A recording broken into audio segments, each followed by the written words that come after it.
Good morning, folks. Jeremy Larkin here, host of the St. George Real Estate Morning Drive. It is also kind of a special week because it's the Cedar City Real Estate Morning Drive. We're actually going to do something unique. We haven't even told our folks here at Blueform Media. We're doing a twofer. Jesse Poll, welcome to the show. Good morning, everybody. Thanks for having me. Guys, we are combining forces, the St. George and Cedar City Real Estate Morning Drive for the week of March, whatever it is. The last week of March, 2024. And the reason for this, guys, is that we have kind of a pretty special episode today where a lot of our listeners out there have heard about a National Association of Realtors commissions lawsuit, and buyers and sellers are wondering, how does this affect me? Am I going to pay more for a home? Am I going to pay less for a home? Am I going to pay more for commissions? Am I going to pay less for commissions? Did this dissolve the real estate industry as we know it? We're going to answer those questions. We have to. And we have to do this on one show. And we're only going to do it on one show. I mean, it's going to come up later. Yeah, right? It's going to come up again. But we really want to try to address it full on right now because it just happened this last week, right? What was it? Friday it was announced? Yeah. So this is kind of a landmark situation, right? Biggest change that will have happened in probably 50 years in terms of transacting real estate as a real estate agent. And then in terms of how real estate commissions are handled for you as a buyer or seller. All right. We're going to talk about it. All right. This is the, again, Cedar City and St. George Real Estate Morning Drive, last week of March 2024. I'm Jeremy Larkin, host of the program. We are with the Larkin Group home selling team, Keller Williams Realty, all of the legal disclosures. My goodness. And you are great today. If I were in Nevada, I would have to say NW, but 1, 2, 3, 4, 5, 6, 7, 8, and a bunch of numbers. We are far less regulated than them and far more regulated, as Jesse has learned, than other states. You know, Jesse, this is fun. Jesse Poll is my business partner. He's here with us in the studio at the Blueform Media Studios. All right, Jesse, this is actually a fun transition. But let's segue in this way. Okay. All right. So you were recently purchasing real estate in the state of Oklahoma. Yes. I actually closed either today or tomorrow officially. Purchasing what? What are you purchasing? A single family home, a rental property. It'll be my second rental, actually. Yeah. I'm excited. So look, and why would you go out there? And then we're going to walk into because of the cash flow. It's more difficult here in Southern Utah to find a property that will actually cash flow. Yeah. So out there, I can buy a property, put a tenant in it, and make a few $100 a month. Yeah, buddy. Yeah, and look, real estate is such an incredible investment vehicle because over time we see something called appreciation. Yeah. You pay the principal balance down and the home appreciates.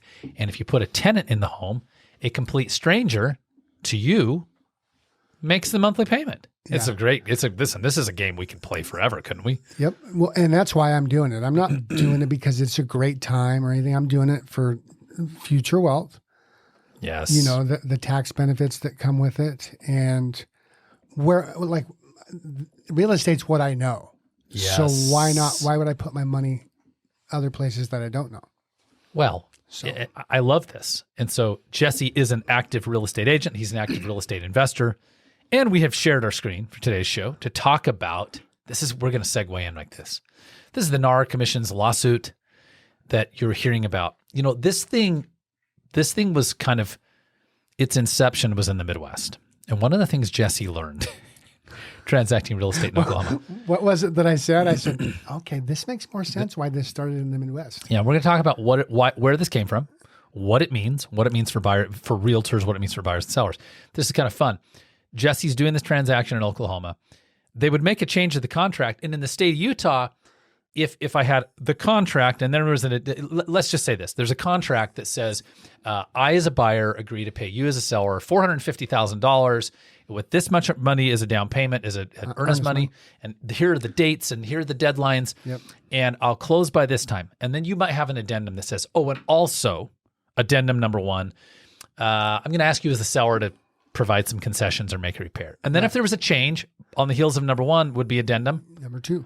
And if you wanted to renegotiate, then you'd have addendum. Number 3. Well, every single change in the contract in the state of Utah requires a clean addendum. A new addendum. It's a very clean path. Okay. Now, if you get too far in, right, you have to go through each one. It does make it a little more confusing, but it's cleaner. It is definitely cleaner, even though it's more paperwork. Yeah, a lot more paperwork. For sure. So this is where it gets kind of fun. Jesse gets down there to Oklahoma and they make some changes to the contract. He's like, "Where's the addendum?" They don't send him addendum. What do? They sent me the original addendum, the repair addendum, and then they redline it and we initial it. They're literally like just making lines to the freaking addendum. And it's pretty normal there because, I mean, the lender ended up accepting it. I didn't think they would, but they did. Yeah, this is wild. And so I said, wow, okay. This is not something that we've heard of. Yeah, I have never seen it before. Never seen it before. It's fun. It's fun. Okay. So look, we're not California. We're not Nevada and the state of Utah. We're definitely not Oklahoma either. You know, kind of like we're less regulated than some. We're more regulated than others. So the inception of the lawsuit, I think, was in Missouri. And here's what happened. All right. An attorney goes out. Okay. So and says, look, we've granted this is a high-powered, attorney, right? Goes out, finds a couple of sellers. You know these lawsuits. If you've been affected by this drug, we want you to, join the class action lawsuit. Goes out and they grab a couple of sellers out there in the Midwest and they say, hey, were you really clear that you as the seller were paying the buyer's agents, the agent representing the buyer? Were you really clear you were paying their commissions, right? Well, I don't know if we were clear, right? And I think that NAR and Realtors and Remax and Keller Williams and Century 21, I think all these guys were colluding to set standard fees. All right. There's a standard 6% commission is what they said. Okay. Well, they file this lawsuit and they start to sue the entire real estate industry in North America, guys. The entire industry. Yep. This wasn't like, hey, we wanted to talk to Jane Smith in Oklahoma City, a operating principal or a managing broker who we think was the entire industry they sued. It's unthinkable. And they said, we think that you guys all colluded to set standard commissions, and we don't think it was clear that sellers were paying the buyer agent's commission. And while we're at it, they said, we think that buyers are paying too much for homes because commissions are baked into them. Okay. All right. And while we're at it, we think sellers are paying too much to sell their home. Okay. There's all these things. Yeah. Well, this thing gets legs. And not only get legs, it went to a federal level, and there's a $1.85 billion that's big win for the plaintiff. We heard interesting reports from the courtroom literally from people who are, anyway, it's a long story. We won't get into that on this show. Here's a fun part, Jesse. If you go to any city in America and you say, we're going to have a jury trial for the entire real estate industry, 1.6 million licensed realtors, billions upon billions in commissions over the last 50 years, right? And you say, hey, I have to grab a jury who doesn't have any knowledge of any of these major brokerages. Remax, Keller Williams, Century 21, Caldwell Banker, Berkshire Hathaway. Or any knowledge of how it actually works. Yeah. What are you going to end up with? You're going to end up with people who have never done what? Sold real estate or bought real estate. Correct. They've never bought or sold a home. Like, this is just my opinion, Jeremy Larkin, right? For the St. George and Cedar City Real Estate Morning Drive last week in March. But what's not your opinion is the fact that the whole jury, none of them had bought a home or sold a home. Is that factual? Yeah, I think so. Did you love I said that was factual? And he said, yeah, I think so. You sound like one of the attorneys. I think it is. Okay. So he thinks it's factual, but that's okay. All right. So I would assume the same. All right. That's the word that came down. Now, have I fact checked it? No. Yeah. That's why I asked it was factual. How would I even fact check that? Yeah, you wouldn't. Yeah, it doesn't matter. You couldn't prove it. I don't know. Yeah, I don't know so he's wound up. He's excited. Okay. I'm actually not wound up, but he's excited.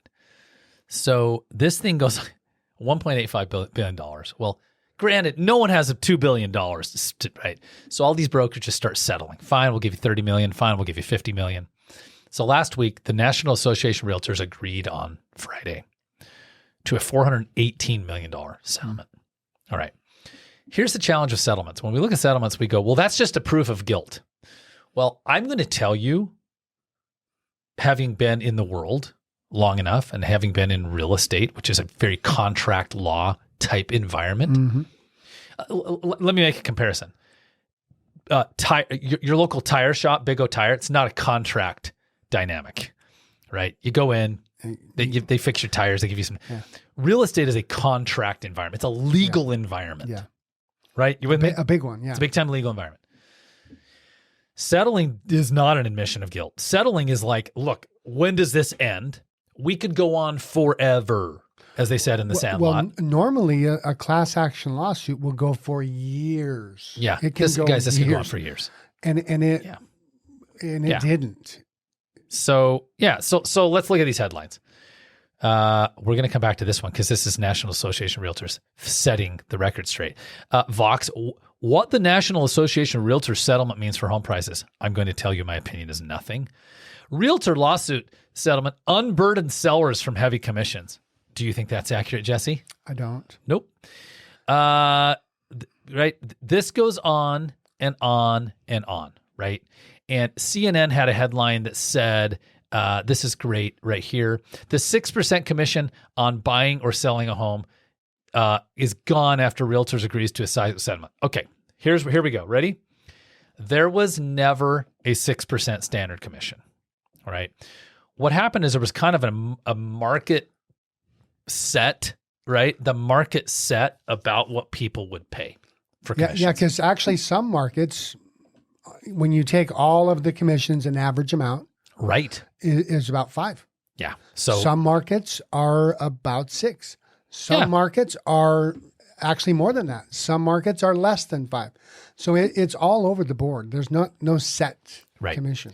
But in markets, things kind of like find their way to market equilibrium. They do, and we were talking about that this morning. I would wonder, okay, so if this is true that this has been collusion, are all of the gas stations going up St. George Boulevard colluding to set the price of gas? Correct. That would mean you sue the entire gas station industry and say, you guys all got together and set gas rates within 10 cents of each other. Because they're all the same price. It's truly insane. That's what I wonder, because they all are pretty close. Just like all the commissions are pretty close. Yeah. So there's just been a market set kind of equilibrium, right? So NAR came out, it's a beautiful article, correcting the record. NAR does not set commissions. Okay. So let's talk about what is real and then what's going to happen. They came through and it says boards and associations of realtors. This is from the MLS listing antitrust compliance policy. Did anyone know there was an antitrust compliance policy for real estate associations? I did. Boards and associations of realtors and their MLSs shall not fix, control, recommend, or suggest the commissions or fees set for services. This was in writing, right? So I want to be clear. And it's in our code of ethics, too. It's in our code of ethics. There was never an industry set standard. There was a market equilibrium suggested standard, right? That happened based on what was normal. So here's what's going to happen. All right. We can go into this, right? This is another excerpt from the handbook. The broker's compensation for services rendered in respect to any listing is solely a matter of negotiation between the broker and his client. And before we got on the air right here, I was on speakerphone negotiating with a seller in Cedar City whose home we're going to sell. I mean, it was less of a negotiation. It was, we're friends and it was an agreement. We were talking about commission rates on speakerphone sitting in this studio. All right, here's what's going to happen. All these headlines suggest that home prices could come down because of commissions. Okay, first of all, guys, you could remove all of the fees entirely from real estate transaction. It would make about $100 a month difference in someone's typical payment in a typical market. The end. Yeah. Okay, number 2, CNN saying the 6% commission's gone. There was never a 6% commission. Number 3, okay, so I don't think this is going to change home prices in any way. And here's why. Jesse, how many home sellers listening to our program today would say, oh my goodness, you mean we don't have to pay a buyer's agent a commission? Great, we'll just give it back to the buyer because we're feeling extra charitable today. Zero. It is Easter. We've been thinking about Jesus. He was a great teacher of giving. I'll just give you the 3% commission back. Little Easter humor. The funny thing about that is all parties, buyer and seller, both want to fight for that. The commission, right? They want to fight for every dollar. For every dollar, right? So, for instance, when somebody tries to sell their house on their own without an agent, the buyer will go in and try to negotiate and wipe out whatever commissions they're saving. Correct. Watch the offer. Let's pay a scenario. Buyer calls seller behind closed doors, off record. Hey, why don't we eliminate? I don't have an agent. Or they'll come to us as listing agent. Yep. I don't have an agent. So can you sell me that $475,000 home for $450 and I won't bring an agent, or $460? Yeah. Here's a question. How does a seller benefit by the buyer not having their own legal representation and the seller giving the commission that the buyer's agent was going to get paid back to the buyer? They don't. They don't. This is why this will not change home prices in any way, shape, or form, because sellers are not going to give the commission back to buyer. Because let me say something, because we're going to run out of time. This would paint a scenario where you would have a seller represented by a listing agent. The buyer would come in, say, I'm not represented. So now the buyer is at risk of having no legal protection whatsoever, negotiating with an agent who is representing the person they're negotiating against. Yep. And expect the seller to in turn give them their commission back. This doesn't, you know what really hurts? And that's actually normal. That is what typically will happen when they don't have an agent. Correct. What's going to happen, guys, in this reality of this? They're going to uncouple commissions. There will no longer be on the multiple listing services thing where it says we're offering agents representing buyers X commission. That'll be gone from the MLS. What these media outlets are trying to suggest is that part of the commission's gone. It's not. No, it's... Agents will still represent buyers. They will still ask sellers to pay a commission of some kind. And you know who it really hurts? It's going to hurt first-time buyers if sellers... About 30% of the market are the buyers, right? The first-time home buyers or just the people that don't really have a lot of money. Yeah. They don't have that extra money to go pay their own representation. They're not going to write a $10,000 check. I think that's originally why this system... Here's Jesse, created. You just nailed it. Here's why the system has worked forever. The seller could put their home on the market, pay not a single dime to an agent to get it ready, to produce all the marketing, do all the showings, handle all the negotiations, all the paperwork, all the way to closing. And at closing, out of the equity they had in their home, out of the equity they had in their home, they would pay the agent. And the buyer who doesn't have $10,000 laying around to pay an agent, their agent was paid out of the proceeds of the sale. It was a system that worked brilliantly. Isn't that cool? It is. And it worked for a long time. So here's what I'm going to reiterate again. Buyer and listing agent commissions are going to be uncoupled in the multiple listing service. If you as a seller are thinking, I'm not going to have to pay commissions anymore, I think you need to think again. And I want to tell you something really great. I met with my friends at Sunwood Homes yesterday. It's such a great conversation. They're builder developers. I've worked with them for 5 years. They sell in bulk, like they're selling 20, 30, 40 units a year. Do you think they asked if buyer agent commissions went away? They know. It didn't even cross their mind. They just said, this is just going to be a new form of how they understand it because they deal. I don't want you, I know you're dying. I just don't want to lose the thought. Don't lose it. That's what a pen and paper's for. A builder didn't even question whether prices were going to go down, whether buyer commissions were going away. They just said they're being uncoupled. Jesse, go ahead. Here's why they won't. How many times have you had a buyer say, you know what, actually, I don't want to finance those costs. I'm going to go ahead and just use my cash to pay that. Versus, hey, can we actually roll that into the loan? Always rolled into the loan. 98% of the time, and that's a guess, they'll roll it into the loan.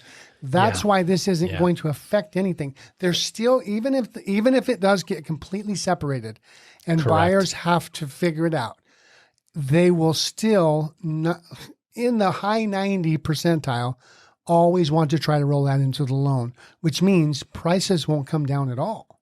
Guys, this is what we think. And the net to the seller is going to be the same. This is what we think is going to happen. All right. So look, as we wrap this up, and we're going to transition and talk about just a couple things here in the local community. We got Jesse Poll here. Literally, that is a beautiful point. It's a beautiful point. You made a beautiful point about why the system always worked. It did. I think you're going to see, to your point, buyers come back and go, hey, we need our agent to be paid. And so our offer is $450. Oh, and by the way, we want a 2% credit concession to pay our agent.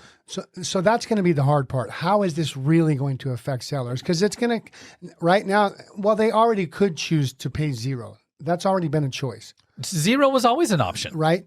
However, if a buyer has to make up the difference, are they going to come see your home or are they going to go buy another home? And I'll leave you with a parting shot. And then we'll talk about St. George Arts Festival and what's going on this spring.